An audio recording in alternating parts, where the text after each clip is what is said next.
What's going on, guys? Welcome back to another episode of the Rizq Podcast. This is episode 28. Today, we're having a very, very special interview with a special guest. He goes by the name of Suleman Raza. He's the CEO, founder of Spice Village, a Grand Sapphire Banqueting and Hotel, Mirpur Royals, and also the founder of 1 Million Meals. So it's an absolute pleasure to sit with you here today. Suleman, how are you doing today? Thank you so much, Essen. Pleasure to have you. And really looking forward to this great interview. No, thank you so much. So, man, one of the reasons that I wanted to interview you is because, obviously the first thing I did was look up who was the owner of Spice Village. It's a restaurant that I love. In the message that I sent to you, it's a restaurant that every year, at least in Ramadan, we'll go and we'll have an iftar there and we'll have an amazing experience. I mean, I remember the last time I went there was not too long ago, a few months ago. And we got into a great conversation with one of your waiters. And one of the things I really felt about Spice Village, and the reasons why I wanted to reach out to you, was because of that feeling that I got when I go to Spice Village, which is that high quality, great food, great service, and that family environment. Once I'd done some research into you, then I noticed all these other projects that you work on, mashallah. So yeah, this one's going to be really, really exciting and interesting to find out your journey of how you got to where you got to. So Mampai, just talk to us a little bit about yourself then and Spice Village. Was that your first endeavor that you kind of went on to business endeavor, or were you always quite business minded growing up? Yes, obviously, like many other entrepreneurs who have migrated into this country in probably 90s or early 2000s, I'm one of them. And obviously I came here with an ambition to have a better career as well as have a better life quality for myself and my family. So this was not first endeavor, Spice Village. Obviously, I had to work my way towards it. So I started working in a restaurant initially as a porter, and then I learned my way up to become a chef. So back in 2003, I was working in a Brixton restaurant as an assistant chef with the dream to have my own restaurant. So I opened up my first restaurant back in 2004 in Tooting, and it was only a 15-seater takeaway restaurant. So I used to do a lot of hard work myself in terms of cleaning the pots, setting up the tables, working as a waiter at the same time, working as a chef, buying deliveries, goods, menu planning, liaising with the customers. But Alhamdulillah, God has been very kind to us, and slowly and gradually the business started picking up. So then that's when we decided back in 2010 to open up one of our restaurant in Southall. I think that's the one you were referring to. So we've been in Southall almost 12 years now, and that has been most importantly what you mentioned about having a great food, great service. Spice Village has always portrayed itself as one of a leading Pakistani brand. Yes. And as you would know, being grown up in this country, a lot of Pakistani restaurants build their image around Indian eatery. But alhamdulillah, from the day dot, the moment we have been in the business, we've always very proudly called ourselves a Pakistani restaurant. In reality, when I speak to a lot of chefs around up and down the country, restaurants, entrepreneurs who understand food, Pakistani food is much better than Indian food for some reason. I mean, without going into the details. I agree. In terms of flavors, the enhancing of the taste and stuff, the processes we follow are much more authentic. So this is really makes our restaurant a great success because a lot of Pakistanis and Muslims support Spice Village. At the same time, because our image has been built in such a way that they feel very good when they go out to eat at Spice Village. So I think that has been the fundamental of our success, that we have never been ashamed of our identity, and we have really set it up in this way that we're proud of what we are doing, and we really want more and more Pakistani brands to come forward and be proud of their identity. Absolutely. No, I think that's one of the things that is most telling about your journey as well, that you're not afraid to be authentic, to be yourself, and to actually, take that risk, because that's what it was at that time, I guess, is Indian food is almost like a brand name that anyone with a vindaloo and whatever, right? And you've chosen to go Pakistani, no alcohol, no bring your own bottles or anything like that. So that's one of the things that I think sets you apart and makes for Muslims at least, that comfort level of knowing that you're going to go there and it's going to be an environment which is conducive to your own kind of ways of being. So you mentioned that you started off as a porter, and then you made your way up to being a chef. I want to ask you, so where were you born in Pakistan? I was born in Rawalpindi, Pakistan. Rawalpindi, lovely place. I spent some time there actually in Islamabad. Yeah. Very hustling, bustling place. Yes. So to go from Rawalpindi, you then moved to South London. Yes. When was that? When you were 17, I think you mentioned. Yes. When you were 17. Yeah. What sparked that? 2000, in the year 2000, I came to the country, yes.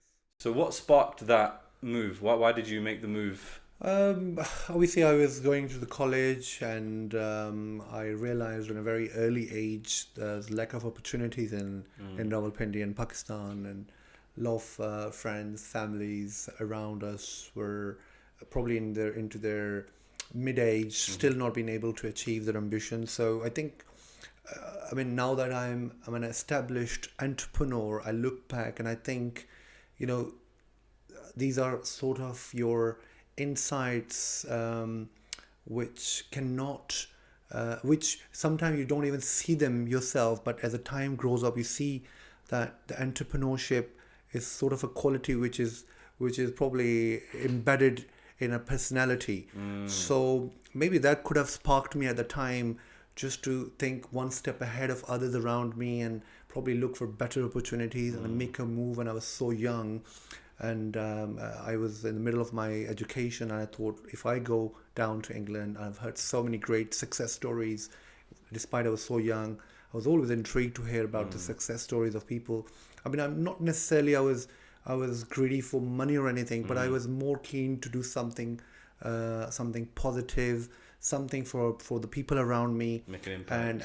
And I remember very well my mom, when I was quite young, used to tell me, every time there's a wedding going on in the family, and my mom used to go out, and in Pakistan they have to give you some presents on the wedding, and alhamdulillah, we were not that bad, we were not that poor, we were a mediocre family.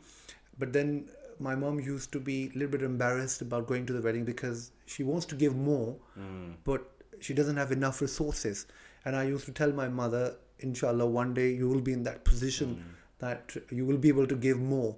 So that kind of things in my mind always made me feel I need to do better, and I need to go across probably borders or maybe across the sea to find better life for myself and for my family, so I can support them, I can support the people around me. So that was it.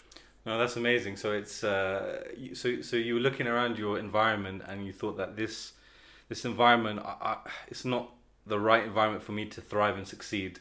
And in order to thrive and succeed, I need to go somewhere else. And you chose UK, you chose London. Did you have any network when you came? Any support, like family, when you came over here initially, or was it just carte blanche? My brother got married to someone in the UK, and he was here a year before me. Okay. So that probably set me up towards England as well. And when I came here, obviously my brother was already here. So it wasn't that difficult in terms of finding, where I'm going to live, how I'm going to survive here, because my brother was here. He already had a house for me to live in. So initially he supported me, and then obviously down the line, it was more of me to go and find how I'm going to, grow out of this and, make my own way. It's quite mature. I mean, it's a topic of conversation with a lot of people that I know, which is, this whole thing of a lot of men these days, or males, I should say, these days, kind of stay at home. They live with their parents until their 30s,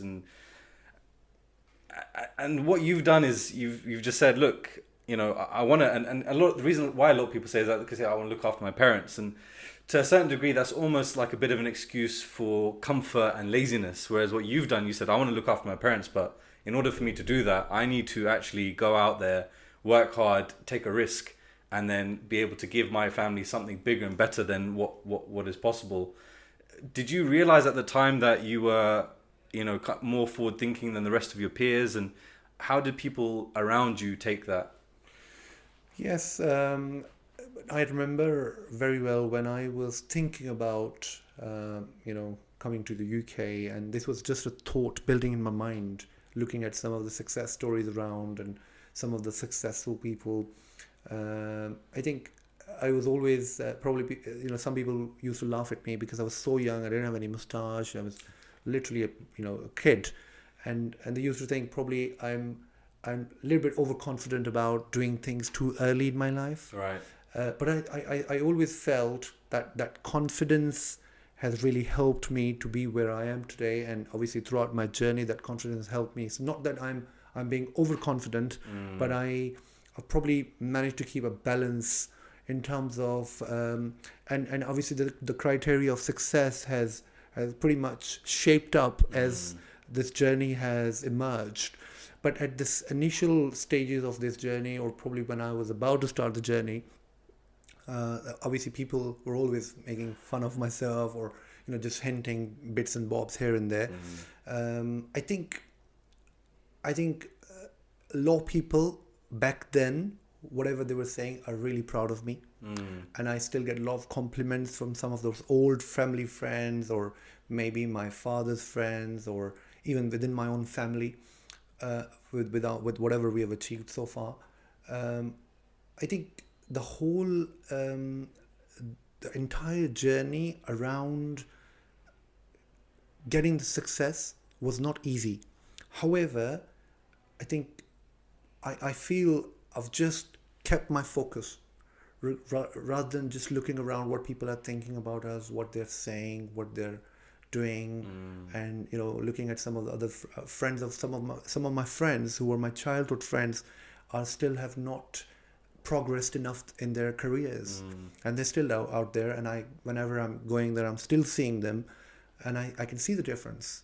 So and on the other side, you have to be fortunate as well. I mean, not that if you put hard work and you can still be successful. Being a Muslim, we believe in this, that the fortune has to favor you, and Allah has to make it easier for you to achieve whatever you achieve. So I think that sort of thing, people having fun around you and thinking maybe you're not going to go long, but then God has been very kind. Alhamdulillah, since starting this podcast, I've met many successful individuals, people who set a goal and achieved the goal and exceeded that, and that's actually one of the traits that I find across all the people that I've spoken to who have achieved their success, which is they just didn't listen to what other people had to say, and they had a goal and they just went for it. So how important was that for you then? Because obviously you're making the move now, and now you're going to work as a porter as well. So you've come to the UK to create a better life for yourself, and the first opportunity that you get is as a porter. What was your mindset like at that time? Were you still focused on, okay, I'm gonna get into this to then learn the trade, or did you fall into it and then think, okay, this would be a great business for me to start? Obviously, I didn't go with a choice. I had to make my living. So getting into a restaurant and becoming a porter was mainly to survive and have some bread on the table. But then as soon as I got into it, I was watching my ex-boss very closely. The way they were, they came into this country, the way they became successful. So I learned a lot more about the business despite being a porter. So I used to look at the front of the house, the back of the house, the chefs, the managers, the waiting staff.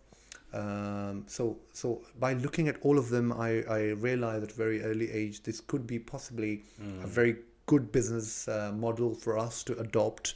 And therefore, being a porter, I spoke to the senior chef in the restaurant and asked him if he can start teaching me a little bit about the food, how to cook and stuff. And I still feel that chef was very kind to me because I was very young, and even to this age, I've got a lot of people working for us now, and if someone young comes in, we're not so keen on teaching them because they're so young, their mindset is not there. But I feel that chef has been very kind to me, who started teaching me at that age. And slowly and gradually, I learned a lot about the cooking, and that's when we thought probably now is the time to have our own restaurant, even a small one, just to keep going. But then I think most important thing has been that having a small restaurant and to be where we are today, it was never planned. So just to make a better living, you just go with the flow, and God has been very kind. And so, a lot of people, I see this in my own community where, for example, maybe like a restaurant or a takeaway that's been around for 20 years or so, and the same people that were working there 20 years ago are still working there today. And so what you've done is you've gone into the industry, you've seen that actually this could be quite a good model. You're looking around and you're seeing how the mechanics of this work, and like you said, you got some good luck and good fortune by meeting a great chef who gave you that opportunity. When was the point that you said to yourself, or was it at the beginning, that I'm gonna just kind of save my money, keep my money to the side, I'm not gonna spend it? There would have been a lot of temptation, of course, coming from Pakistan to the UK. You're living in London, so much, whatever you want to do, you could do it, right? And now you've got some disposable income in your pocket. What kept you on the straight and narrow to think, okay, I need to focus on accumulating some money to then be able to invest it into something for the future? What made you disciplined in that sense? I think once you have a goal in mind, you work towards it. My ambition was very simple. Obviously, I didn't expect to be where I am today, and I've already shared that with you. But while I was going through this porter work and learning the chef work, my ambition was always to set something up which can take us to the next level.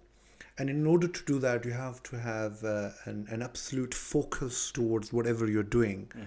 And rather than looking around what's happening in the world and what others are doing, I think I have not been a very aggressive sort of thinking person, but at the same time, the good thing I have is the patience, which I feel is one of my great strengths.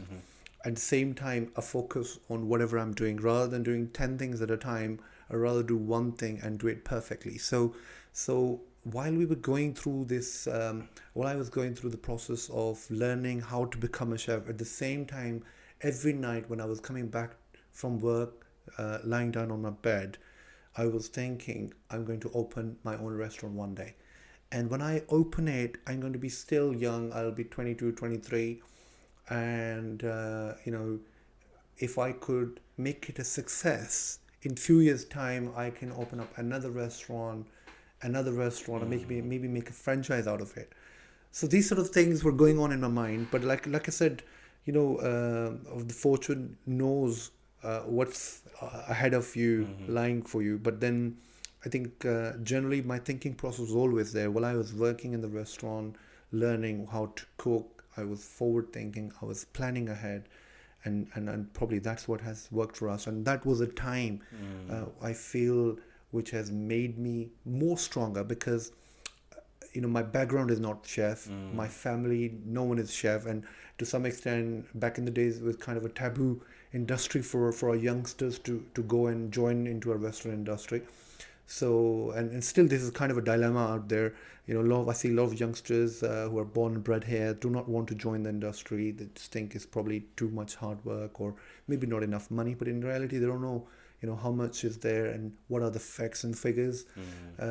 So I think probably that was the difference for me. Oh, that's amazing. So now you're at the point where you are going to take that leap of faith now, and you're going to get your own restaurant. Talk me through that process. What conversations were you having?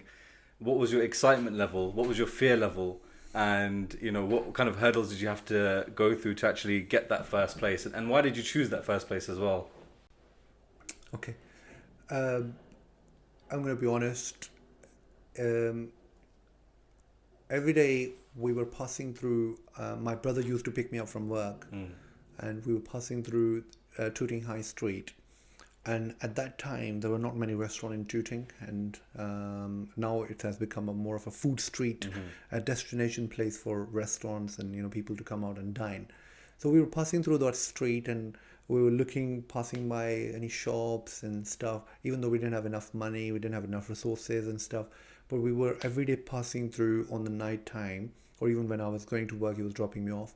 So we were thinking, okay, how about we have a small restaurant here? And we were trying to do some calculations with pen and a paper. How much is going to cost us? Where we're going to bring the money from? How are we going to manage it and all that? Without knowing all of those information, we were building a plan.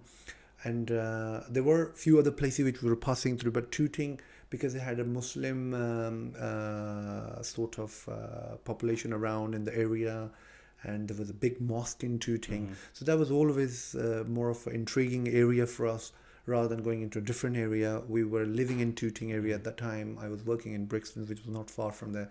So we thought probably having something close to our house would be a better option for us. So one day we were passing through and we saw a corner shop.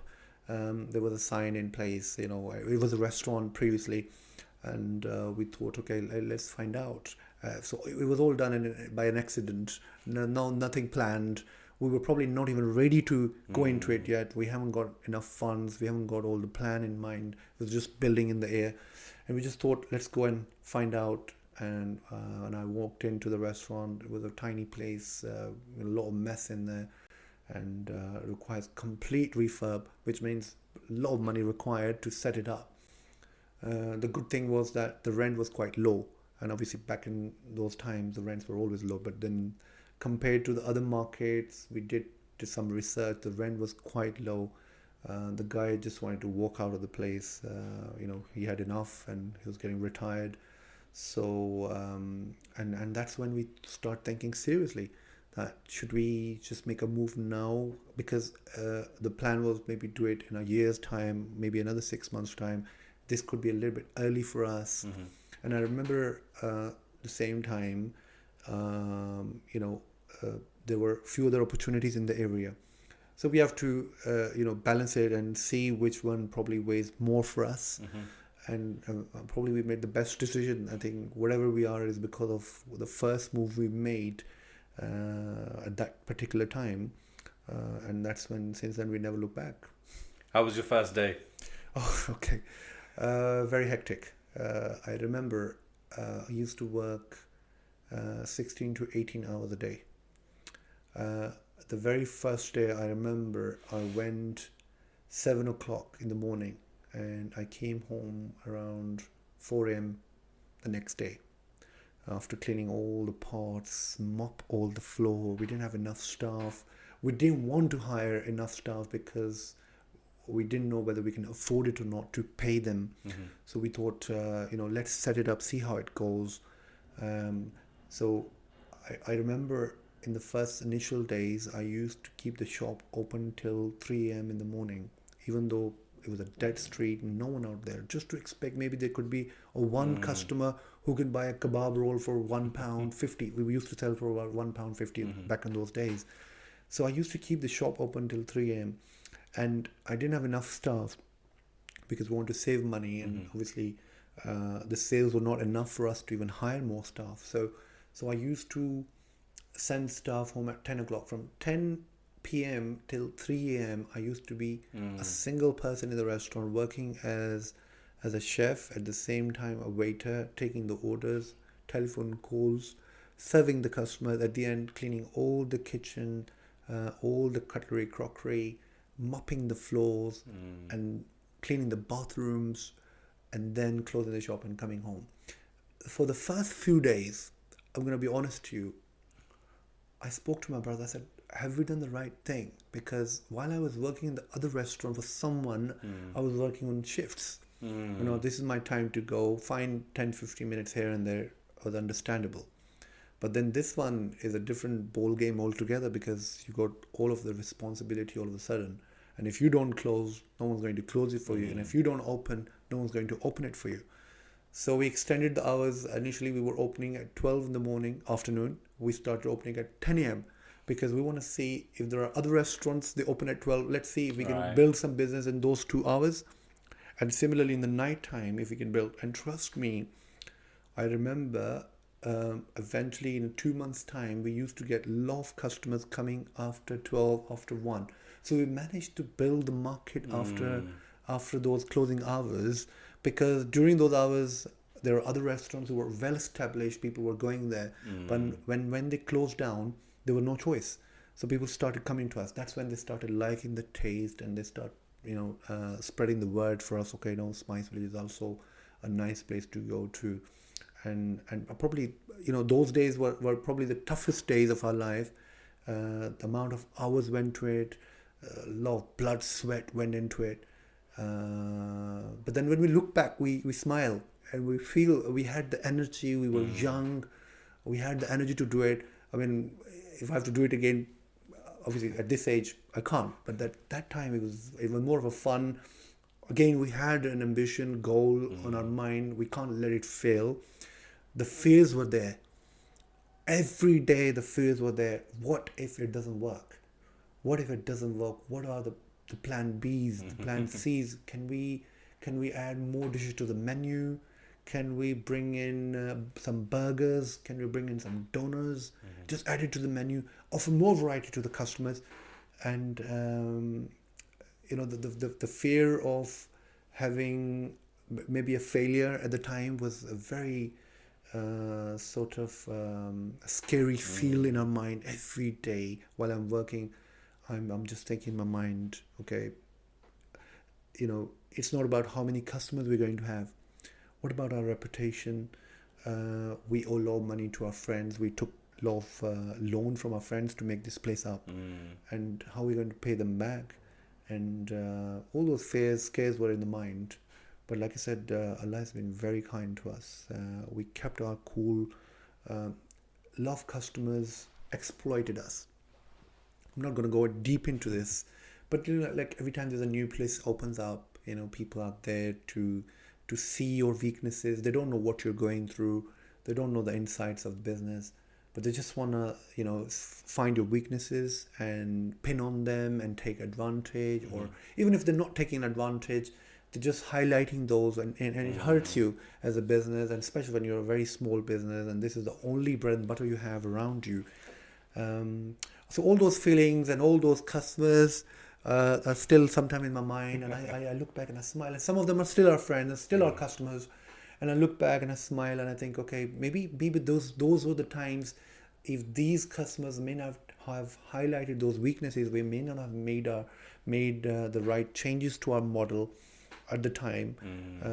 Maybe even a spice level, maybe the presentation, maybe the ingredients. Some of the ladies were coming and telling us, why don't you cook that kind of dal, and okay, let me cook it for you and bring it to you. All those small tips and tricks of the game. To be honest, I took everyone on board. I was always taking all those feedbacks, whether it's positive, negative. We were always taking them on board, thinking about them. Whatever is best for our business, adopt it. And when we look back, we always smile now. Whatever the journey we've gone through, it wasn't easy, very difficult. No, that's an amazing story. And you touched on something there that actually I've seen throughout your businesses, which is that that extra thought, that extra step of what can we do to differentiate ourselves from the rest of the competition. And so, if we fast forward to, for example, when, even up until this pandemic, and you had the drive-through restaurant, Spice Village drive-through, people were, you had I'm guessing those tables were custom built, and that for me, when I saw that, I just, in my head, I was like, wow, like very simple thinking, but it's just been executed, and someone's had to think about doing that, and they've done that, and that was yourself. So how has that kind of helped you in your business, would you say, differentiating yourself from your competitors in that way? I mean, these are small micro differences that you're doing 2 hours earlier, 3-4 hours later. You're doing the drive-through whilst everybody's closed, or just doing on Deliveroo. Like, why do you do these things that nobody else does? Many people could open up a HFC or an MFC or a TFC or any kind of FC, right, and still make some money out of it and run a business. So why is it that you want to do these extra things in your business? And I suppose, where do you get your ideas from? I think a lot to do with mindset, and I feel I'm blessed and fortunate because nothing happens with your own choice. I'm a very strong believer in my religion, and I always feel the ideas come from somewhere else, and we are here just to execute them. And Allah Ta'ala picks up the people and make them do it. I think it relates to the mindset. My mind has always been more of a problem solving, thinking how we can solve the problems. And every time within our organization there are issues, there are managers meetings, staff meetings, and my approach has always been how we can solve it rather than digging deep into it, why this is happening, and rather than wasting time on this, let's look at how we can solve it and move on to the next issue. I think we were probably very blessed and honored to have this idea of drive-through service. During COVID, all the restaurants were shut. We have a massive car park within our hotel Grand Sapphire here in Croydon, and within weeks of the COVID-19, we turned our commercial kitchen. We do not have a restaurant in Grand Sapphire, so we commercial kitchen into a takeaway restaurant because I had a lot of staff to look after, and I didn't want to send anybody home. I know government was offering furlough, but for some staff it wasn't enough. And we just want to make sure the team stays with us. We have invested so much into them for over the years, and by sending them home just because it's COVID and all that wasn't something which I would have wanted to do. So the idea was very simple. When we turned our restaurant into a small takeaway, I saw a lot of people coming into the car park, and when we hand them over the takeaway bags, they were still eating in the car park, and a lot of them would leave their bags and dirty containers on the side of the car park and just leave. And we had a person appointed who just cleans the car park every 2 hours. So while I was looking at that, a lot of the time I was standing into the car park. We had nothing to do. COVID was all over. The business was shut. So I was just looking at them, and I thought how I could possibly, make it comfortable for those people. Because, I mean, I remember some of those people would, come out of the car and start shredding their clothes. And some of them may have a drop of oil or something on their cloth, and they're pouring water on it and just cleaning it with the tissues. And sometimes we're giving them extra tissues or something. We're just helping them if they've spilled something in their car. A lot of them are cleaning the car and doing all sorts of stuff. So I thought how possibly I could make it convenient for them so that there are low spillages and they enjoy it. At the same time, there are COVID restrictions, so I have a lot of limitations to look at how I could possibly solve the problem without breaking the law. So but just doing that, all of a sudden the idea came into mind that how about we offer them some sort of a tray where they can at least put the food and eat. So initially I looked at a lot of options, maybe a small tray which you can just put in your lap, but that wasn't still doing the job. And so I have a very good friend who is very good at joinery work and woodwork. So I went to him and I explained the concept to him, and I said, can you make me a tray which could just slide into the car, and whether we can make it for individual or two. And that's where the idea started floating in, and we further started developing the idea. So the initial tray we brought, I made with him, I remember, was just slided into the car from one window to the other, but it was too close to your face and you can't eat like this. So I put it down. I looked at it and I said, this is not comfortable at all, because where I'm going to bring my hands. So that's when we dig it deep slightly so that it becomes comfortable. So I sat into the car and I gave him new dimensions, and he made another tray for me. And this is very interesting because this is where it starts becoming very interesting. So we set up a drive-through signs and everything into the car park. And the idea was very simple. We were still going to do a takeaway service. And if somebody wants to eat in those trays, we make it convenient for them, because not everybody's going to sit here and eat here. A lot of people were driving off with the food and going home and eating it. So the first day, I made the tray, and I only had one tray. And so I sat down into the car when I brought the first tray, and I made some food, took some pictures on mobile phone, and a lot of my staff helped me with it. And at 4 o'clock, I said to my staff, I said, see how it goes. I'm going to Southall. And at 7 o'clock, I had to get a call from the staff. They're saying there are about 14 cars. And we posted that picture on Instagram. So I get a call from the restaurant. They said, we have about 14 cars in the car park, and they're all asking for the tray. And we only have one tray. How do we do this? I said, hang on a second. What? 14 cars at one time?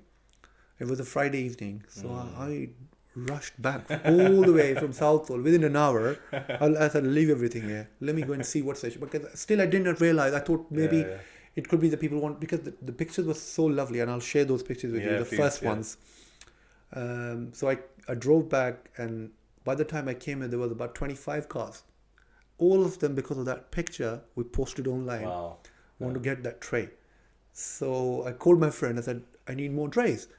And he said, I need a week to do it. I said, no, I can't do a week because people are literally on my door. How am I going to give them? And I thought maybe we can make something out of it. So again, we never thought it's going to go so big. The concept I'm trying to explain around it, it was just an idea to make it easier for people to sit in the car, enjoy the food. So then that's how we developed the idea, and I went on to him. He couldn't do it. I had to call a few other joinery people. I had the concept, the size, the dimensions are there. So I managed to find another person who promised me he's going to give me 4 more by Monday. So I have Saturday, Sunday, I can't do anything. But then I realized, and I spoke to a few people who were in the queue waiting for the trays, and I realized there is something deep into it which needs to be further explored. So we set up the model around it, and within a week, I remember I had to rush here, there, managed to get 20 trays made from 5 different joineries. And now I'm scared. What if anybody copies my idea? And so I have to speak to all those joinery people. Luckily, they were all friends, and somehow connected through the friends. It wasn't that easy idea either, because the way it wasn't just the dimensions, because we had to paint it, we had to liquor paint it, the paint you use on the car, because when you put food on it, you spill anything, the paint can go off, because we have to clean it. And then during COVID, there was more of a sanitizers use and chemicals use, so that every time the tray goes into the car, it's clean and it's sanitized. So we set up the entire process around it. You come into the car park, you place an order on a QR code. We give you a designated bay number. You go into the bay number 5, you go into the bay number 6. Another person comes with a card machine. He takes the payment up front, more of a McDonald's style, but manually done. And then we bring out then we slide the tray into your car, and we put the food on the table, and people just start enjoying it. Then we thought, okay, let's bring a DJ in and, make it a little bit of a fun for them. So we put a DJ, people start loving it. They want to put up a track of their choice. There's no restaurants open out there. Then we thought, let's put a big screen in the car park. And so we put up a massive screen with some, audios, videos, and happy birthday to customers. Oh, very nice. And, the good thing is no one's coming out of the car. And everybody's still in their car, and we've got massive queues outside. People waiting to get in. We had to employ security. We had over 4 people over the phone taking the calls, and still we were not able to take the calls. People were traveling up and down the country, from all the way from Scotland, Leeds, Bradford, Liverpool, Sheffield, Peterborough, Swindon, Cardiff. They're begging, please give us a booking. Now with those trays, the problem was that the food, because it was still a little bit nippy out there, the food gets cold very easily, because you have to leave your windows open. So we cannot have so many cars served at the same time, because food has to be prepared fresh. So there's always at least 20-30 cars in the queue, literally every day, 7 days a week. And we have to work around the model in order to develop it properly. We had probably a few hours or a few days to set it up. Otherwise, people can go bad mouthing around it. And of course, the ones who were not getting the booking, they were not happy about it. They were saying, what's the point in having this, and you don't have enough space to do it. this and that. So we went through a lot of bashing it as well at the same time. But the way the idea worked, it was phenomenal. I mean, and we stopped it on the 17th of May, the day the lockdown was lifted from the country. And trust me, even till this day, we still get a lot of calls, a lot of DMs. When are you starting it again? When are you going to do it again? We had a limited menu. We didn't do a complete full-on menu. We had English people. We had all sort of diversified customers from all races coming all the way from wherever, influencers, bloggers, podcasters are just driving in. They're going mad. I mean, we've just recently relocated our restaurant in Tooting. We're talking to a lot of influencers, and they're a lot in demand right now, and they want to get paid for it. Trust me, during that COVID time, they were willing to pay double the price. Please let us in, because we want to create a content out of it. And we had millions and millions of views on our TikTok pages, on our Instagram. Traffic was going mad, and I think there was background to it. I'll come down to it, which I strongly believe why it happened to us and why this idea came to us. But I think it will be more to do with your further questions, and I'll relate to it. Okay, no.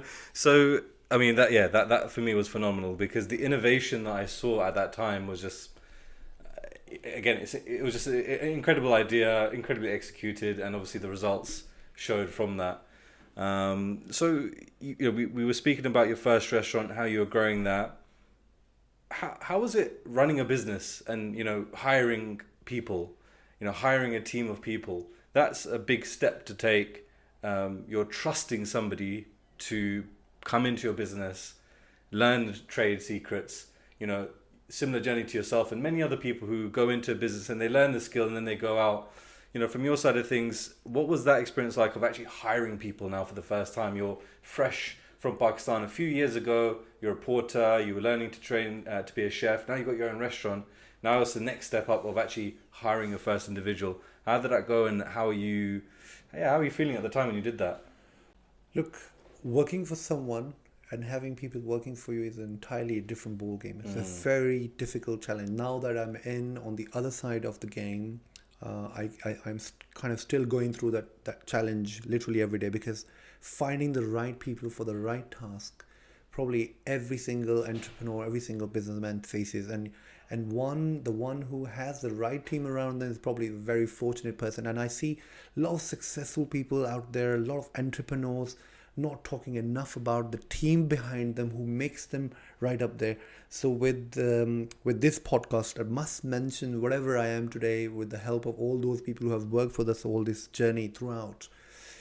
I think the good thing with us, if you compare me, Suleman, running Spice Village with some of the other entrepreneurs who are in the similar industry, the good thing with us was I was a chef. A lot of people, I feel, still are in this trade who came into this by accident, not with a choice. They didn't know much about doing anything, especially the Asian background, the Pakistani background. You see still a lot of them have got takeaway restaurants, chicken shops, burger shops. They make it. A lot of them don't have any concept, any ambition around it. It's probably just a bread and butter search. They thought, okay, let's make this. I have no idea about it. The good thing about us was, because I was a chef before opening the restaurant, so I know a lot about the business, and I had a kind of a passion around it. So then I know some people out there who still struggle with staff, who still struggle with chefs, managers, waiters, because I've done literally everything. I could train people who don't know nothing about the trade from scratch.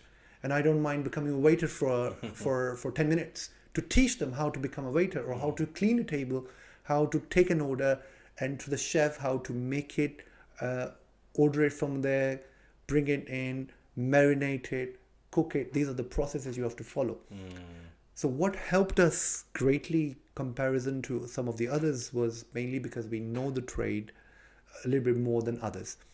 And similarly, that helped us always find the right people, because if you are from the trade, you can spot it when the ones walk in to seek a job. So So we set up some sort of processes now, because obviously the company has come a long way. So we know what we're looking for, and if someone walks in for a job or they apply through, some mediums, so we know what we're looking for. And if you have that sort of willpower, so I mean, obviously now I'm at a stage where I don't get to interview the staff, and the staff, obviously the managers and the supervisors, they do it.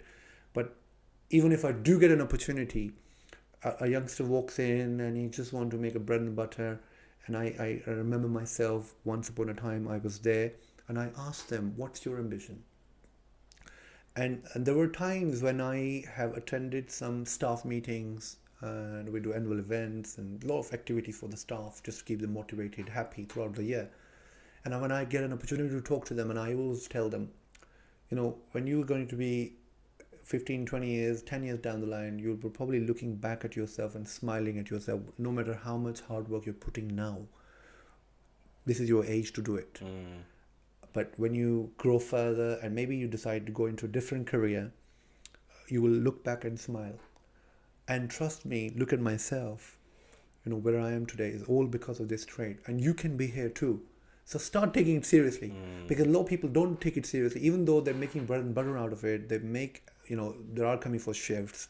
They spend hours and hours on this business, but they don't take it seriously, and they're still looking for better opportunities. So one of the things I felt throughout this journey, a lot of youngsters joined, left, went into Sainsbury's, Tesco's, and I still see them working for Tesco's and Sainsbury's, because they didn't see this as a career opportunity out of it. They thought, okay, how much I could make as a waiter, minimum wage?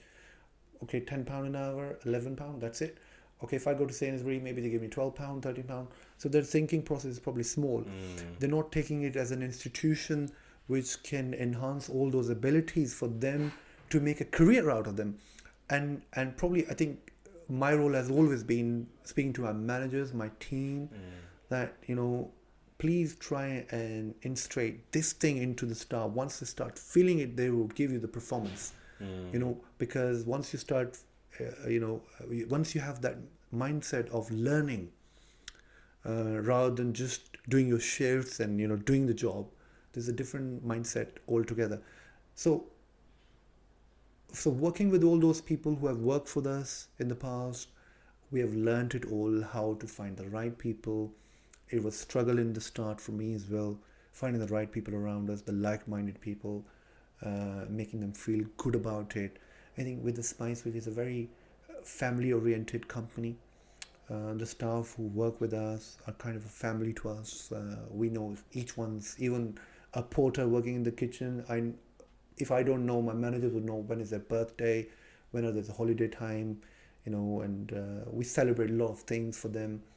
And it all comes down to me ultimately, because once upon a time I was doing it, and I go into the restaurant and I tell them, the one who is working as a porter, please look after them more than anybody else, because once upon a time I was there. And those people, trust me, they put so much hard work. I don't see anybody, even the chefs, I know they put a lot of hard work because they have more brain, but these are the bodies, who do things for you. And if you don't do it, a chef, honestly, if you don't clean a pot, the chef can't cook. It's as simple as that. So it was a difficult journey, but I think finding the right staff is still a challenge. And then giving them all those advanced tools to learn and understand what's required to be done, which probably some companies, some entrepreneur lack. That once they're successful, they think, okay, there's a job and there's someone to fill it. Our concept is different. Yes, there is a job. We don't just want someone to fill it. We want them to learn it and then do it better. And that's what make our food still good, still service good. Back in the days, I have seen, I'm not going to mention some examples, I've seen the rise and fall of some of the entrepreneurs, especially from Pakistani background, the Muslim background. Once the restaurants are established, they've let it go because they've gone into different businesses. This is their cash cow. They're making some money out of it. They don't want to go to the restaurant. They still don't want to invest more time into the training of staff, into the quality, ingredients, service. There's so much you could do into the restaurant. And it's a great business to be in. And I think, and I've always looked at them throughout this journey, why they've gone wrong, what they've done wrong to be where they are. Remember, this is not just a business for us. This is our passion. This is our identity. And like, if you're here to interview me today, there is a reason for it. And if you go away and say your Spice Village is not a brand I want to go to, and food is no good, the service is no good, I'm not going to take it lightly. This is, you're hitting my probably my ego, my respect, my identity. So it's not just a money making machine for us. This is our identity. This is what has made us. And I think Spice Village going forward has got great plans, and all of those are fundamental to our success, because we know what we have achieved and what we want to go for in the coming future are all going to be based on our ambition around it, and not that because we have become successful today we're going to let it go. No, I think that's really key. And then moving forward, because they're really, Suleman, you do a lot, so there's a lot to pack in. So moving forward from there, I mean, one of the things that we haven't even touched on is that move from just running a restaurant to then doing the events catering as well, which I know that you said in a previous interview was once you started, it hit, and no looking back from there, right? So again, it's that constant innovation, and just alluding to what you were saying about how some entrepreneurs start a restaurant and then they just think of it as a cash cow. So once they've built it, then they leave it and they kind of just let it dwindle. But I've seen this myself, even in Spice Village in Southall. The constant update, the constant refresh, the constant reinvestment into the business to provide a better experience for the customers. I can speak firsthand at that. So moving forward onto obviously Grand Sapphire, then this is we're sat here today. It's an amazing building. It's beautifully decorated on the inside. Two parts to this question then. You went from running a restaurant service to then actually now acquiring an amazing building, and then going into the events services, banqueting. What was going through your mind at that point? Why did that come about? And then again, talking about the risk factor from your side, how much of a risk was it for you to actually invest into something like this? There's a little bit of background to it. Before getting into the Grand Sapphire, we were doing extremely well in the restaurant. So back in 2007, I started doing a little bit of outdoor catering, more of like khatam, hakika, birthday catering. Yeah. And people started inquiring from us, 20, 30 people, 10 people. And that really started intriguing me, looking around. Some of the caterers, leading caterers at the time was probably Sapna and Madhu's out there. And I thought, okay, fine. If we are getting so many inquiries coming in, how about we get into the catering and events? And that's when the background of the catering starts. So since 2007, we have been doing, small caterings here, there. And then in 2010, we started thinking maybe this is the time we get into the mainstream, get into the hotels, Hiltons, Marriott's, all sorts of London and outside London.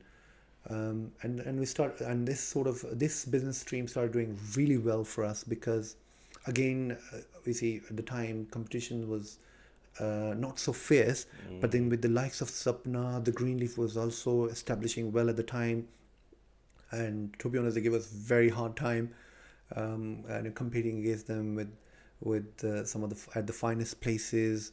The price brackets were very difficult to achieve. People are thinking, okay, you are new in the industry. Yes, your food is good. What about your service? What about the hotel? Okay, this hotel, you're not a preferred supplier. So I've all this was riding through my mind throughout this journey. Not that I want to compete against them. I want to be better than them. How I could possibly offer better services to the customers. So alhamdulillah, we managed to build a good business stream out of our events business. And that's when in 2011, 12, we started thinking how we can expand our events business. Probably the best thing could be if we found our own venue. maybe we can build a place where we can have our own banqueting facility. Similarly, in 2010, when we opened up a restaurant in Southall, we had a little banqueting venue upstairs, and that was doing really well. So that also further motivated us to probably find a place.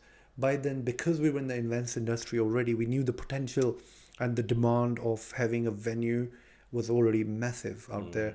So we started looking around for the places we were going into: North London, the East London, the West London, the South London. We went to so many industrial estates, so many areas. Wherever somebody just put a word to me, we went around, me and my brother. So we were driving around, and we came across this place eventually in 2013. And one of my friends just called me and said, you told me you're looking for a place, and there's a warehouse. It used to be a training center for a training MOT station for Croydon Council, and probably this can be converted into a banqueting venue. So I walked, at the moment I walked in and my brother was with me, we thought, oh my God, look at this room. There was no pillars, and it was all filled with the junk, engines of the cars and machinery everywhere. But the room had no pillars in it. And so that was probably a game changer for us. Yeah. And it was a little bit of out of our reach in terms of the funds we need to make this place and to buy it off and take it off. But then, like I said, when we started the business, we didn't have the money. When we went to Southall, and I'm sharing this for the first time on media, we didn't have the money. We didn't have the funds. The Southall restaurant was built by someone else, and they were not doing well. They wanted to get rid of it, and they asked for a heavy premium, and we didn't have the funds at all. We promised them, backed by our goodwill, that we are reliable and we're going to give you money slowly and gradually, and they were very kind enough to accept that offer and hand it over to us. We didn't have the money, and anyone in 2013, when we took the Grand Sapphire, we didn't have the money, and God has been very kind. We didn't have to go to any bank or anything, just friends, family, a little bit of our goodwill, cash up with the old previous owner of the building, and so we took it over, started working overnight to build it, because we set ourselves ambition. We went to a contractor. He wanted to take 3 years to build the place, which was not good enough for us. So we got the keys probably early 2014, and within 24 months we turned it around. And this has become one of the most iconic venue if you compare with some of the finest venues. Alhamdulillah, we get clients comparing us with the Grosvenor House, the Hilton Park Lane. We get clients from all around London. With the capacity of Grand Sapphire, we are the largest in South London and 7th largest in London. So, which itself is a great achievement. Again, time and time again, we feel we are blessed to have this sort of facility on our hands. And it has been a game changer for us, because with our having our own banqueting venue, with having our own outdoor events team, with having our own restaurants, we're kind of a standalone business out there in the market, which is offering all those services under one roof. And people find it so convenient that going with Spice Village would mean that they don't have to have a hustle of finding different suppliers, decor, food, venue. We just go to Spice Village, peace of mind. They offer us all in-house services, and we could just hand over the biggest day of their life to us. And one of the key things is also on our side is that we always take the biggest day of someone's life very seriously, obviously. So we make sure we don't overpromise, but at the same time, the Grand Sapphire inclusion into the group has helped it greatly in terms of coming into the mainstream and dealing with some big boys out there, and our competitors, we have left them far behind with the Grand Sapphire, with the Spice Village. Alhamdulillah, our portfolio is much bigger than any of our competitors out there right now. MashaAllah, no, that's amazing. I think that's testament to, again, like I said, from what I can see, obviously the innovation that you're putting in, and obviously from what you're saying, that innovation is just a blessing from God that you're receiving. And one of the great sayings that always sticks in my mind is, luck is when opportunity meets preparation. Oh, yes. And I think you're someone who's always thinking ahead. You're always preparing for an opportunity, and then when the opportunity comes, you work it out to make it happen if it's right. So we've got Grand Sapphire again. You know, we could spend a lot more time talking about this. You know, little things I've noticed even as I've come in. Like you've got the that shoe polishing machine there, and it's just these little touches that I think that sets what you've done apart from from your competitors. You haven't just got sofas there so that people can sit there. You've got beautiful sofas so that people can take their pictures there, and it looks beautiful, and provides that whole round view of when somebody's coming here for an event, this opulence, and you're giving that opportunity for every single person. So no, I think that's really beautiful. And again, we could talk about the investment that you could have done, which would have been less. You could have cut corners here and there and saved some money, but from the looks of things, you've really splashed out to make this a place which attracts the likes of Jadon Sancho, etc. that I've seen on your Instagram recently. These are people that are in luxurious lifestyle. So for them to have their events here, their special days here, I think that says a lot. So we've come up to about 2014. We picked up the keys. 2016. Now you've opened the doors for this. Where does and again, you mentioned that there's a bit of an ecosystem building. So you've got the restaurant, you've got the catering, you've got the events, you've got the where now does Mirpur Rose come into this? Okay. Now, this is to do with my childhood dreams. Now, this was purely not a business kind of an opportunity we looked into. When I was young, I always believed I was a good bowler, I was a good batter, I was a little bit of an all-rounder, and I wanted to play professional cricket. So before, maybe when I was 14, 15, I used to do a lot of practice in my home, thinking I'm Wasim Akram, I am in Ismail Haq, and just hitting sixes in the ground. And I remember I used to spend hours and hours doing that on my own with the bat. And I had that I used to envisage myself playing for the Pakistan cricket team. So this was my passion, and every Pakistani is a cricket lover, so I am one of them. So nothing special. So I thought before I thought about coming to England, I thought I would probably become a professional cricketer, play for Pakistan and all that. Those things, dreams were in my mind. But obviously I couldn't do it. I didn't have the resources. I didn't have enough time to spend on it. My education was there, my responsibilities and all those things around me. So obviously as soon as the Kashmir Premier League, the team I own is part of the Kashmir Premier League. So as soon as this news about this new league launching, I thought probably this is the time. Maybe I could. I'm not the right age to play the cricket now, but I can still play an active role. One of the things I noticed when the Kashmir Premier League launched is that the Kashmiri players do not have any representation internationally. So I looked around and did some research on it. I said, okay. I'm not just going to go into it. I need to understand what's in it, how I could positively contribute in it. So the other thing was obviously I didn't have the resources, and I know so many youngsters out there in Pakistan who cannot get to that level because they don't have the resources. So by having my own team, I could possibly offer an option to all those people who are deserving people out there. Maybe an option to grow further and make a mark out of it. And I'll share a quick story about someone we helped recently. And then secondly, the Kashmiri players are undermined and don't have any international representation. So I thought by having my own team, maybe I can serve both of these causes at the same time. My own passion for cricket was so much. I used to be a very passionate cricketer. I used to bite my nail every time there's a match going on.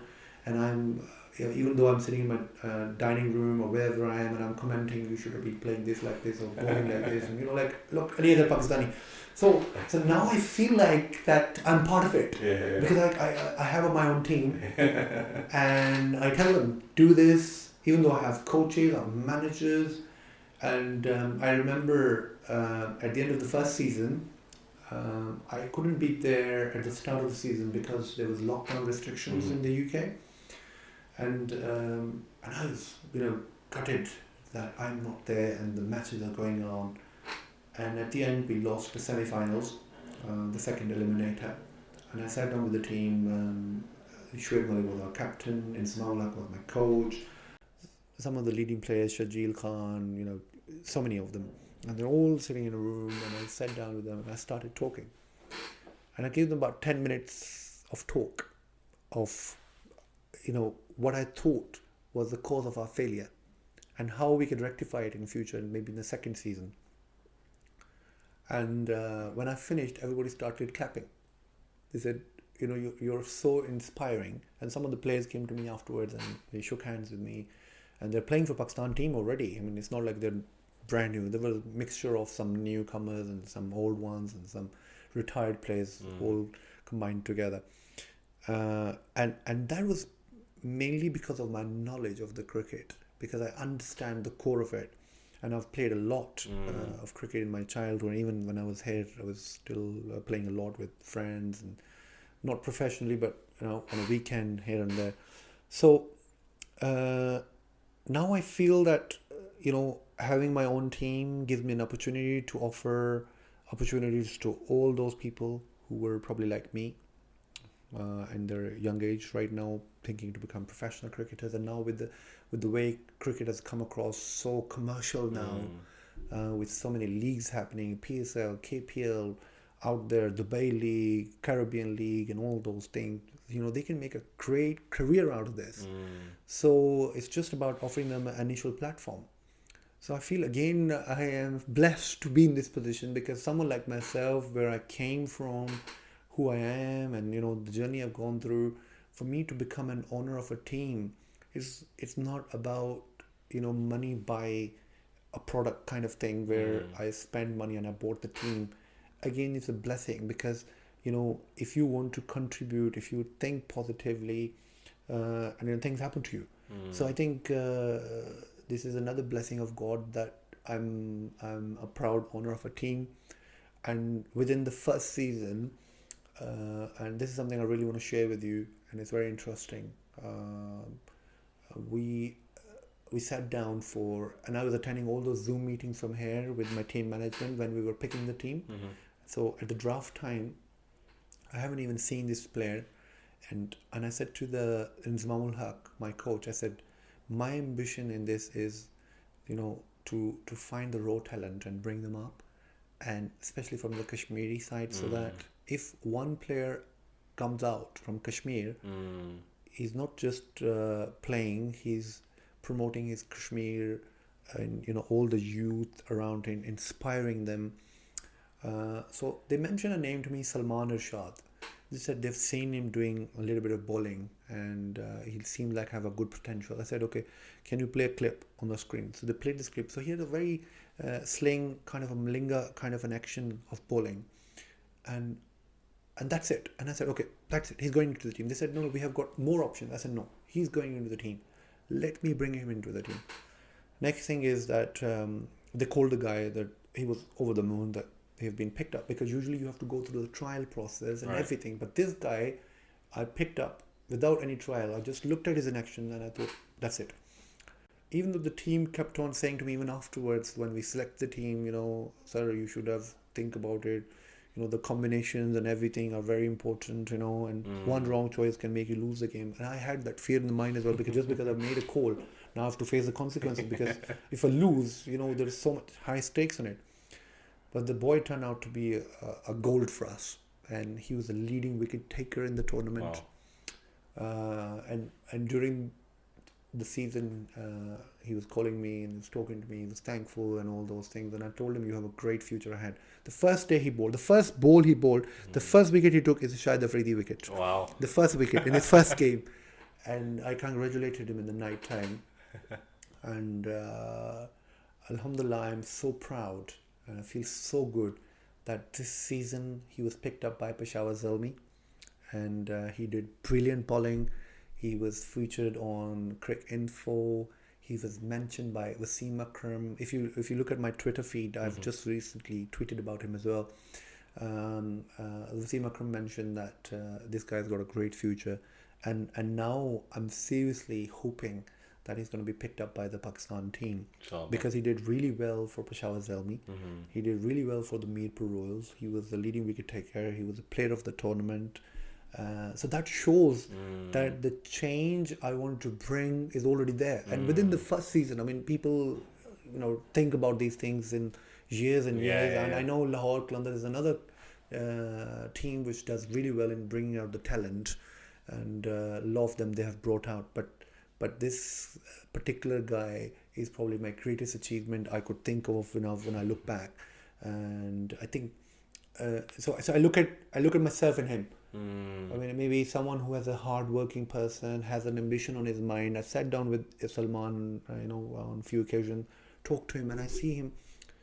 He's a very he's from a poor background, from Kotli in Kashmir, and has been playing a lot of cricket here and there.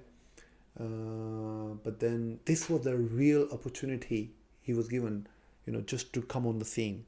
And with playing with some of the other players, Muhammad Irfan, I don't know if he was a tall bowler, he was also part of my team. Sharing the camp with Shoaib Malik and all those big players probably helped him, make him more a stronger person and perform on the bigger screen. So he bowled Alex Hills and Jason Roy on 2 balls, consecutive balls, more of Wasim Akram style. So that became the talk of the entire PSL. If you look at the PSL trail, you will see it. So I mean, that's it. Mirpur Royals is something incredible happened to us. I mean, one thing that is really sticking out for me, Salman, is the fact that I think you stay in your lane, and that lane is the things that you're passionate about, and then you just grow in those passions. So you had the passion for food, which developed, and then you grew that, and then what you did, you were able to take things full circle and help people that were in a similar position to you when you first started, to then help them grow. And now we've seen you get into cricket again as a passion of yours. Yeah. And this whole story we were talking about, restaurants and events, and then to move into sports again, it shows that there's obviously a management or a leadership style that you have and principles that you bring into any business, which then allows you to become successful. What would you say are the most important skills then that there are for an entrepreneur in business, regardless of what that business is? What's helped you to succeed in the hospitality industry, the food industry, and now also in the sports industry? I think it's the ultimate focus and the ambition towards your goal. Now, my thing has always been for an entrepreneur starting up, especially because if someone who is a little bit established, their mindset is slightly different to someone who's a beginner. Is you always look at some of the giants of the industry as your icons, and you start thinking you want to be like them. My advice is always do not compete with others. Just look at yourself, how you can make yourself the best. And there are so many ways to do it.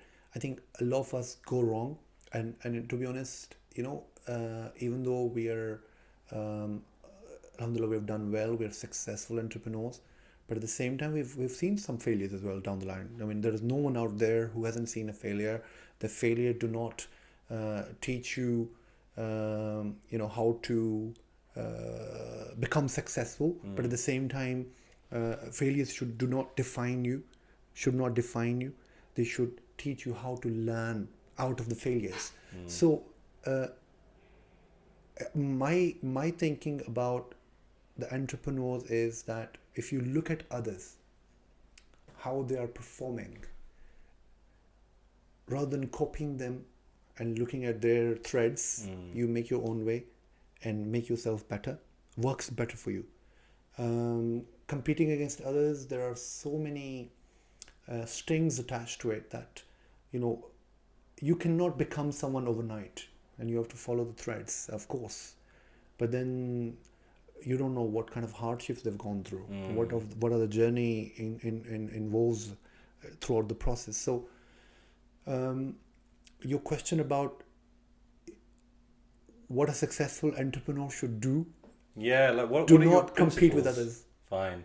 Do not compete with others, and try and do what you could do the best within your own expertise. Then the important thing is, there are entrepreneurs out there who are still successful without being so expert in one industry. They invest into everything, it turns gold. I mean, I'm not talking about those ones. There are very fortunate ones out there. But then someone like myself who have started from scratch,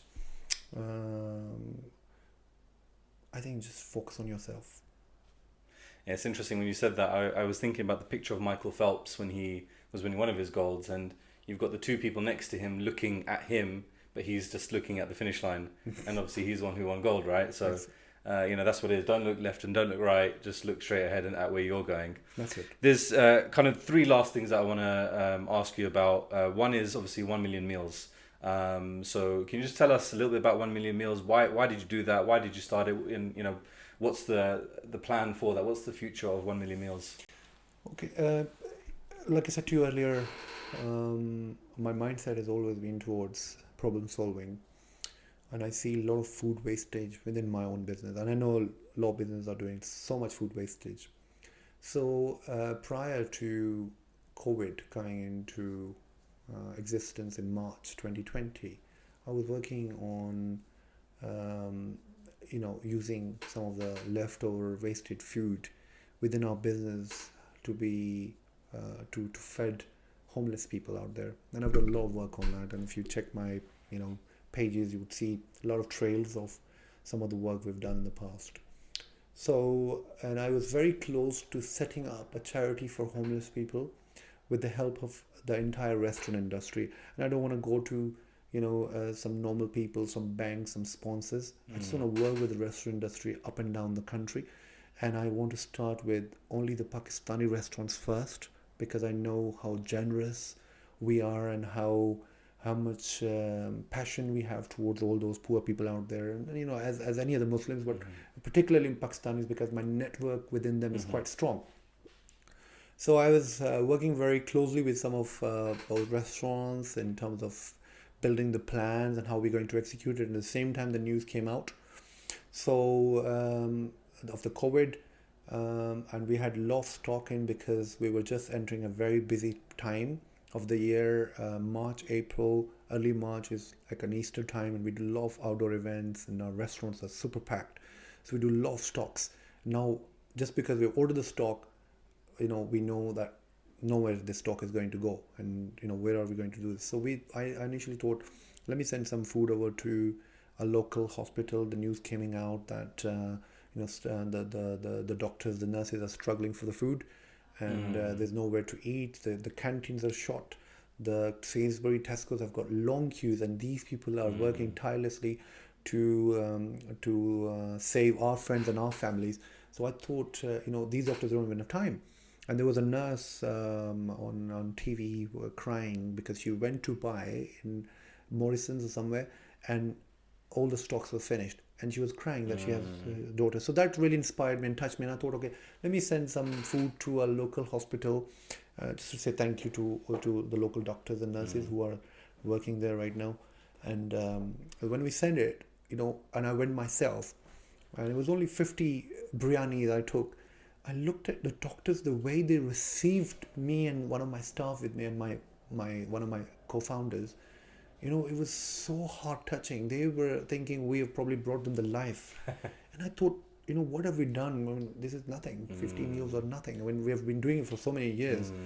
And what's so special about it? Because at the time, it was gold for them. It was probably the only thing they were looking for. They don't need money. They don't need anything else.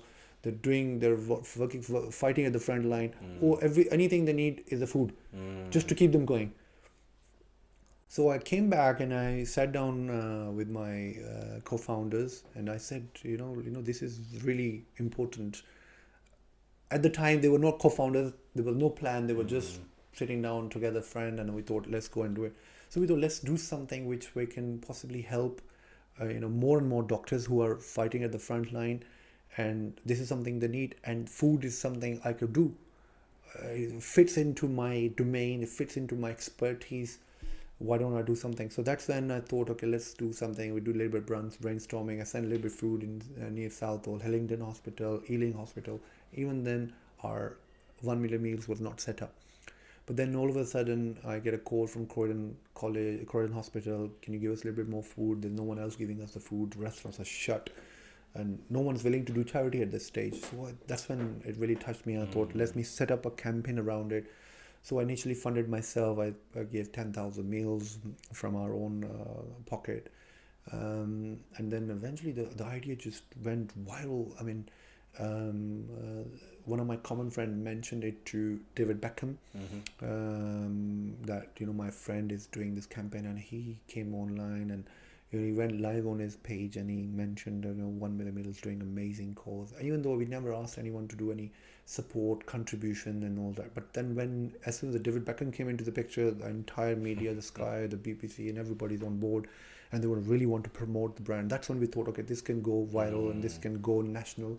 So I started building a network of restaurants up and down the country, within the London. So I went with a simple idea: give me food either on a discount, or if you can contribute, up to you. I don't want no money coming to us from anybody.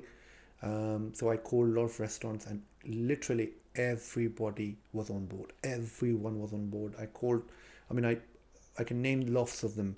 Whoever I called, they were jumping over it. They said, yes, we want to do it. And a lot of them didn't even charge. Some of them wanted to charge. I said, okay, can you do a couple of thousand meals? I'll pay you for the half. Can you do half yourself? They said yes. So alhamdulillah, we managed to build a network all the way from Leeds, Manchester, Birmingham, Nottingham, Swindon, Cardiff, Swansea, you name the town. We managed to serve 247 locations, and I was working 14 to 16 hours a day to achieve all this. And we set up a big office in the other room, and I'll show you when we finish this interview. It was only 5 of us in the room, and even those days was crazy busy.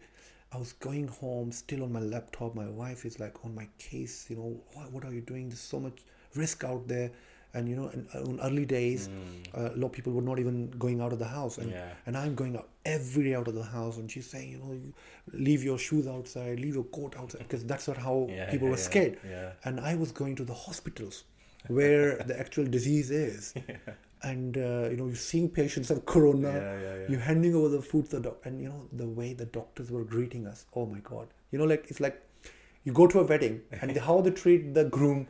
Everybody stands up, and trust me, the doctors, the surgeons, the entire wards used to come out and clap for us, and thank you so much, you bring the food to us. We were clapping for the nurses are clapping for you. I swear down. Every time we have so much social media, you could go and see on it. People were clapping for us, sending us thank you cards, letters,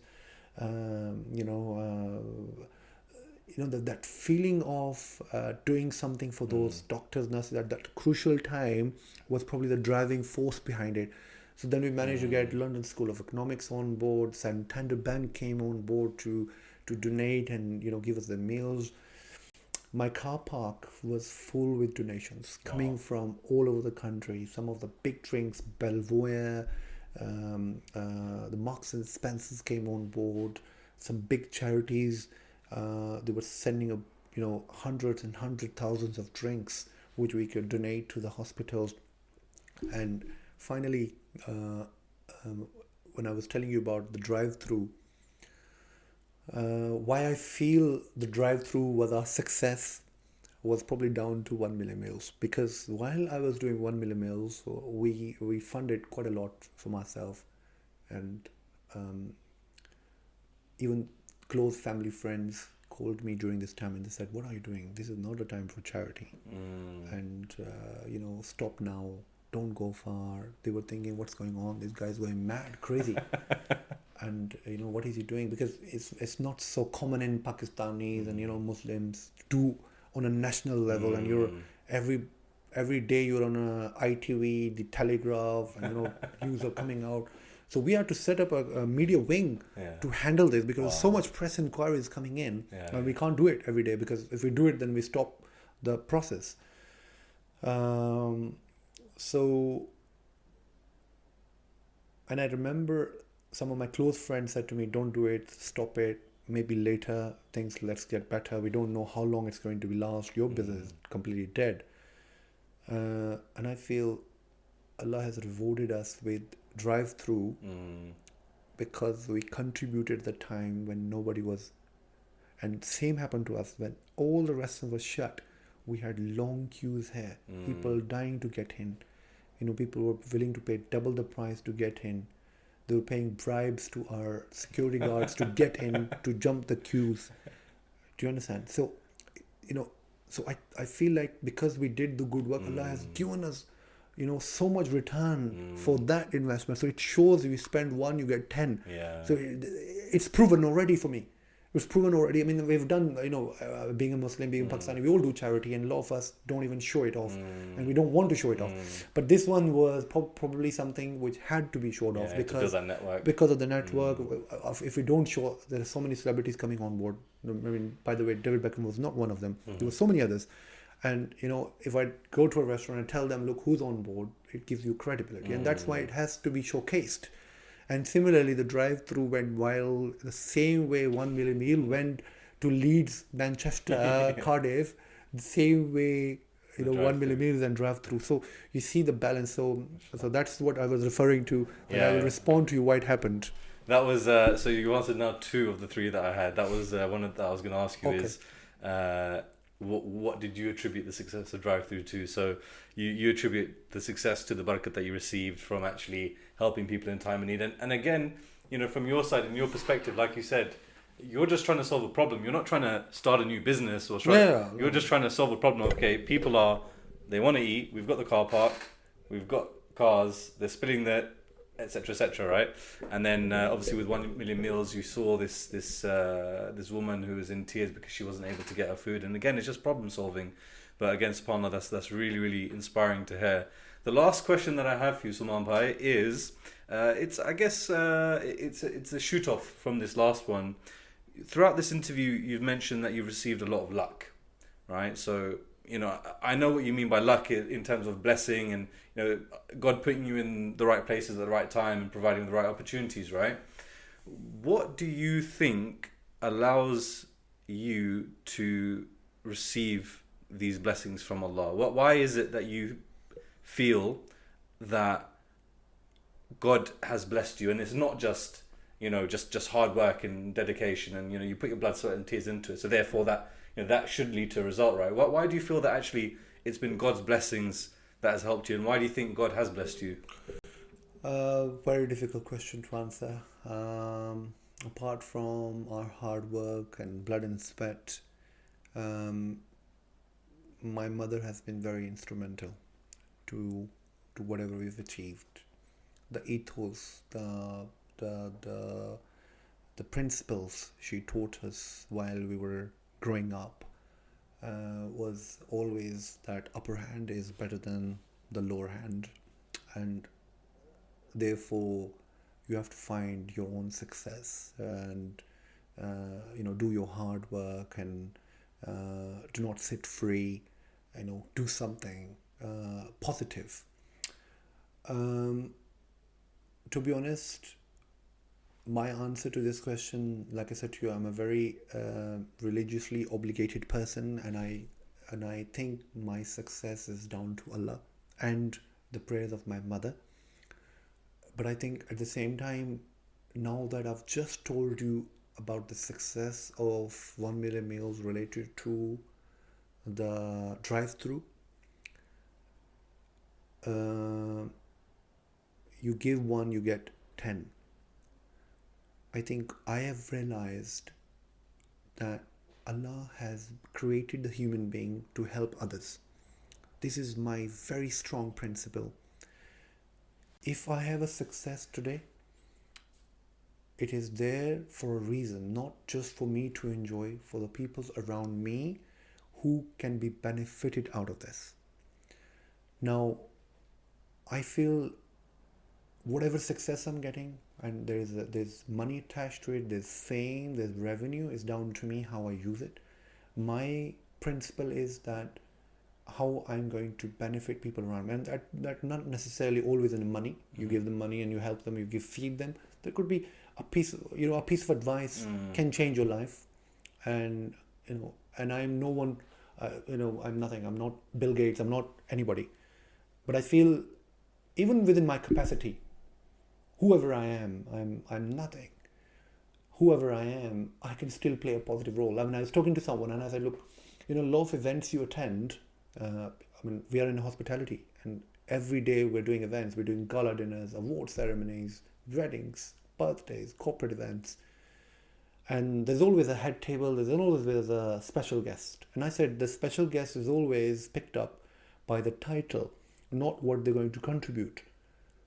So I think our success probably down to Allah, but at the same time, sharing that success with others, offering that benefits to others around you, is the real purpose of the life, and especially being a Muslim. So that can probably, if there are 10 Sulemans out there, it can create a big impact. So down to Allah. You can do as much hard work, you could do a lot of blood, sweat, still you're not successful. There's so many people out there, I know so many examples. And then the most important thing is achieving a success may not be a very hard journey, but maintaining it, keeping it, is a different ball game altogether. So I always have that fear, despite, alhamdulillah, we are successful now. There's still so much to achieve out there. We have so much ambition that every day I have new ambitions in my mind. I'm going to do this, I'm going to do this. I'm a very passionate person. But at the same time, I always have a fear. If I put one wrong step, Allah can take it away. So I should not forget that. I will always keep that in my mind, that each and every action of mine, I feel like Allah is watching me. So, if I do that wrong, He can take it away from me. So once you feel like this, then, Allah is kind.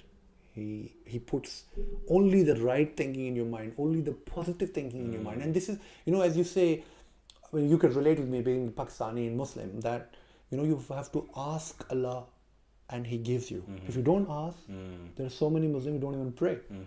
If you ask, He gives you. So I feel like I have that connection where I ask for certain things, He gives me. Do you understand? So I want to work for homeless. So for instance, just to last point I want to make is very important, and this is maybe through your podcast.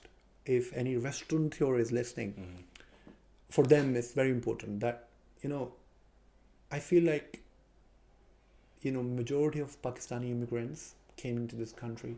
The country has embraced us so nicely, gave us the opportunity to set ourselves up here, and now we're contributing into the economy already. But at the same time, the real contribution would be if we can bring a change, not by just paying taxes and everything and creating employment. Everybody will sing the same song. Okay, we're creating employment, we're paying taxes, this is how you contribute. My thinking is different.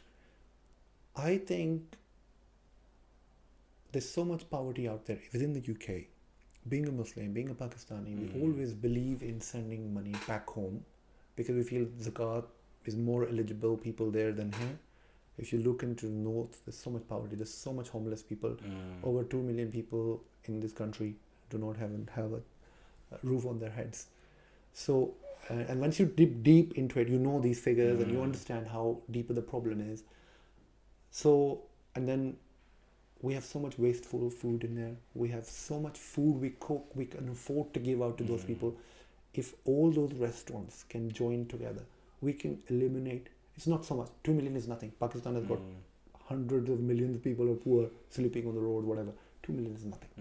If we work together, we can eliminate food poverty. I'm not saying poverty because it's a very big aspect to it.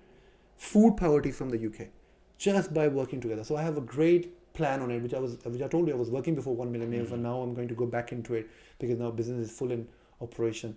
So inshallah, with the help of others, we can do that.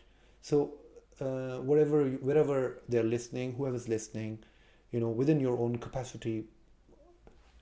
For me, I'm not asking anybody to give it to me. Just do within your area and you can finish it. Set up a day in a week where a homeless person comes, or if someone poor, vulnerable people, walk into your restaurant, grab, even if you could get 10 meals a week, it makes big difference to some people. Some of them can't afford a luxury meal for months, weeks. So how many restaurants are there? Thousands and thousands of them. Each one of them can do it in their area, and there you go. So the concept is very simple.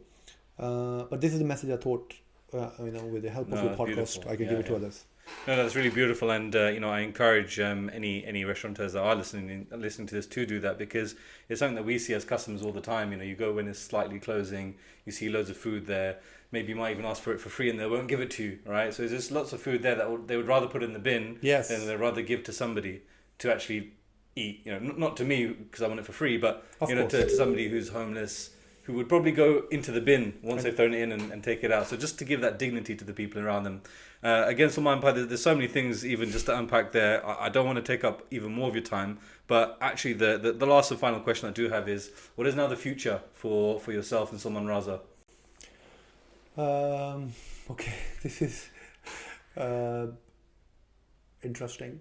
Our success has never been thought through, planned success. All of these discussions we had so far, Spice Village, Grand Sapphire, 1 million, Mir Puroz, whatever, drive through, we never thought they're going to go big. Now, I hear a lot of entrepreneurs, and you were mentioning about Gary Vee and Tony Robbins and all those people out there, and I'm into leadership learning as well, and I listen to all of them a lot of the time, and I attend their conferences as well for 2 to 3 days regularly, and I think there's so much to learn from these people. I think I've heard a lot of entrepreneurs think big happens. My philosophy is a little bit different. Not everything becomes big when you think big. So keep your head low and go with the flow. So Spicely future, Suleman's future. If I look back 5 years ago, I never thought in 2022 I would be here. Same 2010. If I keep going 5 years back, each 5 years, alhamdulillah, Allah has given a little bit more. And Suleman is not someone who wants to be the most successful person out there, the most richest guy out there, most charitable guy out there. No. But Suleman wants to have more Sulemans like him out there. So, and similarly to my own business, this is my own self. Now coming to my business, I think with Spice Village, I think the next few years are going to be very interesting years for us. So we do have plans to take the brand overseas, expand it internationally, maybe set up another model of Spice Village where we can take the brand into the airlines, Tesco's, Sainsbury's. These are the lines we're thinking of, but we're keeping our heads low. It's not something, if it didn't happen, we will be going out of our brains or minds or anything. These are the sort of things we are thinking of right now. And I know that inshallah, if we keep doing what we have been doing, keeping it very simple to our basics, inshallah we will achieve it. But then, like I said to you earlier, there has been failures as well in the past. It's not like everything we touched was gold. And each failure has taught me as a CEO of the company what we did wrong. And that's what has further motivated us to do things in a better way next time. So Spice Village going international, maybe getting into the airline catering. Suleman, not the richest person, but create more Sulemans like myself. So it sounds like you're going to continue to find problems, continue to solve them, continue to fill the gaps that you see in wherever you're working, really. Yes. Suleman Bhai, it's been an absolute honor, a real privilege and a treat for me to have this conversation with you. I've personally taken away a lot of gems from here, and I think that the biggest thing that I've taken away from here is actually the two things. One is just have that focus, have that discipline, have the shutters on your eyes, as they say, and then do things to please your customers and most importantly please God. And by doing that, inshallah, you'll get some success from it. I think one other thing that was very poignant actually that I just want to repeat is you don't always get big when you think big. And this is something that I've felt and believed as well. When you have these massive grand plans, sometimes they're too big to achieve. Sometimes having a smaller goal will help you achieve it, and then you can build upon that. So Suleman Bhai, real privilege and pleasure. Inshallah, this won't be the last time that we speak to each other. The number of projects that you work on, we could be here every month talking about the new ventures that you're doing. So thank you so much for your time. Really appreciate it. And inshallah, hope to see you soon. My pleasure. Thank you so much. Yeah, likewise, it was great fun having you here. And I hope this podcast was as interesting as you expected. Thanks so much. Thanks so much.